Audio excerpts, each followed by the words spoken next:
Hey guys, Coach Travis from Personal Peak here. Today we're talking training for the Summer Race Series number 3, the 3-hour time trial. So already in the series we've done a 20-minute time trial, we've done a 45-minute time trial, and now we're stepping things up and getting considerably longer by making a big jump up to 3 hours. To get prepared for a 20-minute time trial and a 45-minute time trial is fairly straightforward. 20 minutes, we're going to be doing a lot of that work in zone 5, so that's what we want to train. For a 45-minute, we're going to do a lot of that in zone 4, and that's what we want to train. Where things get a little bit different is when we move on to training for a 3-hour race. And so a 3-hour race, you're generally going to be somewhere in kind of the top end of zone 3, somewhere into, sometimes into zone 2, depending on your fitness level. But really, you're going to be somewhere in zone 3, so just below that anaerobic threshold. So to train for that, it's a little bit counterintuitive, but we don't actually want to spend a lot of time working at the pace that we're going to be racing at. And the reason for that is it's not a very high intensity, so we can do it for a really, really long period of time.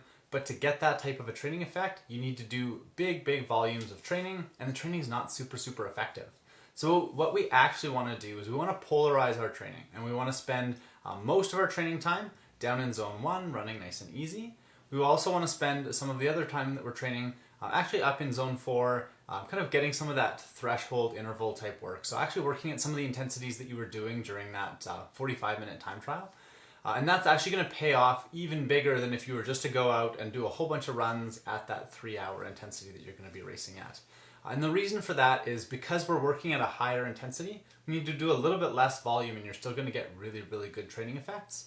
However, I would recommend doing just a couple of runs just to kind of feel out that pace. And those runs, they're not necessarily a physiological effect that you're looking for. It's more of a mental thing where you're getting yourself comfortable running that pace that you're going to be doing for 3 hours. So you're getting out, going at that pace that you're going to race at, and just kind of getting a feel for it and making sure that you're comfortable there. I'd recommend doing 1 or maybe 2 of those in the weeks leading up to the 3-hour time trial. And beyond that, spend most of your time doing some higher intensity intervals or some lower intensity long runs. Happy training, and we'll see you in 4 weeks for the next race of the Personal Peak Summer Race Series, the 3-hour time trial.